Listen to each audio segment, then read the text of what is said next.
Good afternoon, everybody. It's Obsidiana here. So I quickly want to share with folks some of my practices of how I tend to and care for my reusable menstrual pads. Some folks have asked me for this, and I just want to share how I do it. I feel like it's a very easy process and there's not much to it. So I think a lot of the times when we think about using reusable menstrual pads, we think about all the extra work that we're gonna have to do, and there's really not that much work. And I find that the benefits are marvelous, and so I find that even the process of washing brings me back into my body, reminding me of the sacredness of my bleeding time, and I think that's wonderful. So right here I have my little receptacle with water and my moon pads soaking. So let's see, first of all, I do this after my moon time, so after my whole mooning phase is over.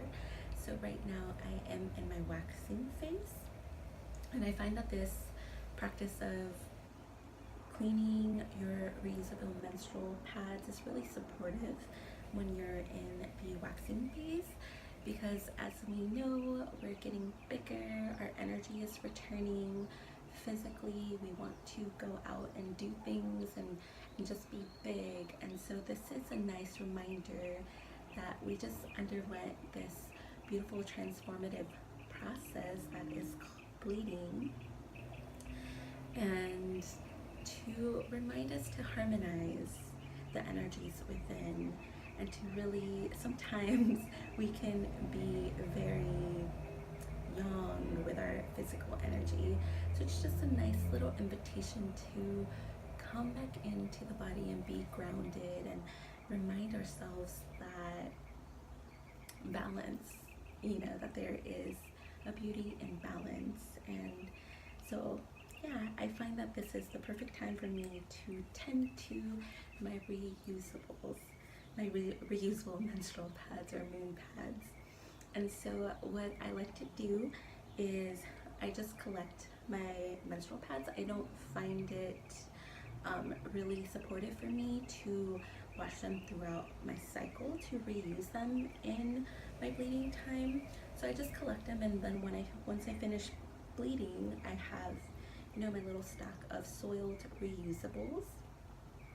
What I do is I go to the sink, and I have some sort of bowl where I'm going to be collecting my moon blood.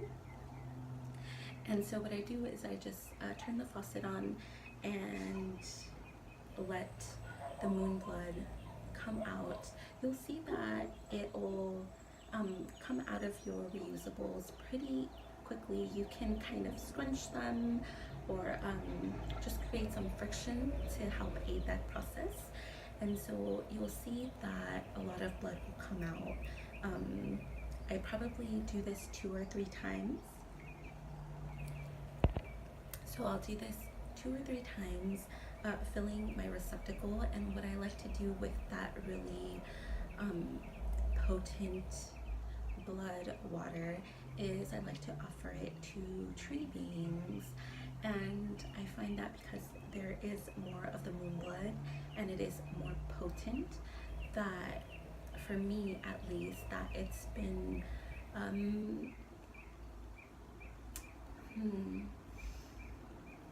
I have found it that tree beings with deep roots have been welcoming more of my moon blood. And so I still like offering my moon blood to plants and herbs, but I find that they're more delicate and their root systems are a little bit more fragile, and so such a concentrated moon blood water can be hurtful if you give them a lot. And so after I do those first 2 beginning soaks and it's really concentrated, I'll have some other soaks that, and you can tell because the water will be, you know, bright red, like really red. You'll be able to tell that that is your moontime blood. And so these other soaks are less concentrated, so they're, you know, a little more browner, reddish, not as vivid, and that is the water that I like to offer to my plant allies and herbs and flower beings. Find it just more gentler for them, and that they appreciate it. They're a little more delicate and fragile, so that's what I like, or what I like to offer to those allies. So after that is this step that I showed you here, where I just have the water, and pretty much this is where if I strain them, like not a lot of blood is coming out anymore. So what I do then is I just let them soak in water, and this process, everybody is gonna find their own rhythm, their own preference. I don't have like a strict guideline for y'all, so just feel into it and work intuitively with the time, energy, and resources that you have. So I just let it soak. I wouldn't recommend for you to let it soak for more than 6 to 8 hours, just because, you know, the water will start to get some sort of way, and you don't really want to get that way, you know. It'll be a foul odor. So what's gonna happen here is it's gonna release more of the blood that is in the fibers, and so we just want to let it soak for a couple of hours, and then do this process 2 or 3 times. So in between, I will let it soak, and then I'll go to the faucet again and just kind of rinse them out, strain them, do that sort of thing, and then put new water, let them soak. So I don't really do any more scrubbing on the fabric anymore. I find that if you do that, it just weakens the fibers over time. So if you're thinking of longevity for your menstrual pads, if you're not scrubbing on them, they will last longer. Yeah, and then so I'll do that process 2 or 3 times. It really just depends. You'll see that the stains are still there because at this point we're just using water. So after that is when I go in with my little magical friends. So I have oxygen peroxide, which is just wonderful at removing stains, and I feel like all us Mexican folks know of this or have this in our household. So it's zote, and it's just a laundry detergent that I feel like most Mexican folks use.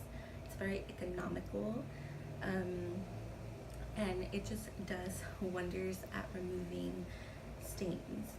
So a caveat with the zote bar, I just love it, and this is what I had at home.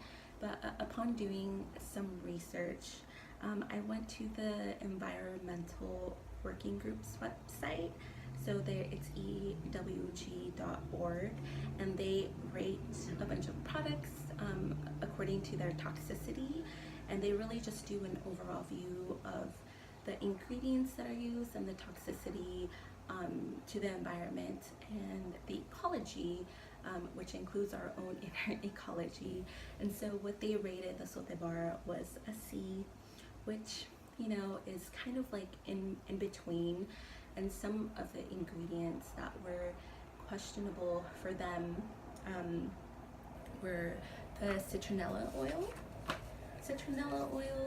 and then, well, this one, the pink one, has a dye in it, so it does have the use of petrochemicals. It has violet 10, so but they do sell the zote in white and blue, but I'm thinking that the blue probably has a dye too, so I would just go ahead and buy the white. So those were some of the questionable ingredients, but other than that, it has really beautiful non-toxic ingredients. It's mostly made out of beef tallow, which I think is just wonderful. I'm like a fanatic of beef tallow, so if you're vegan, vegetarian, this might not be a good option for you. I'm sorry. And it has coconut oil, the citronella oil, optical brighteners, and then of course the dye. So yeah, that is just something to note that I wanted to let y'all know, because it's not maybe the best option, but after this is finished, I'm going to try the white sauté because it doesn't have a dye, so I don't want to support petrochemicals really, and the citronella I think is fine for me. So if y'all have any better recommendations of more friendly, non-toxic soaps, please share them. And then yeah, so the oxygen peroxide is just wonderful at removing stains also. And so how I treat the stains is I will just, wherever I have a stain, put the hydrogen peroxide and then use the sauté bar to rub it in the stain. And I do this a couple of times. The first time that I do it, I'll put it back in the water to leave it to soak. And then I might do it a couple of more times depending on how stubborn the stain is, and then just leave it outside of water. And you'll notice after doing this 2 or 3 or 4 times, depending on how big the stain is, that it'll start disappearing. So it's really wonderful. And then you'll kind of have, these are from my last cycle, these. So you can see there's a new stain on them, which is marvelous. So after that they dry, and I usually will just, I mean, they're good to go if you want to hand wash them, but I'll usually just stick them in the laundry with all of my other clothes, and they'll be good to use for the next cycle. So I hope that is useful. It's really, really a simple practice, and like I said, I don't really scrub the stain out anymore. I feel like there's really no need for that, and it saves you time. And yeah, it's just a very magical process, like seeing your mood come out and then offering it to plants. So I hope this helps you connect a little bit more to your cycle, and that it helps you remove the stains from your reusable moon pads. So let me know if you have any other questions, and if this was helpful, and if it brought you any value. So yeah, have a beautiful day. Obsidiana here. Many blessings.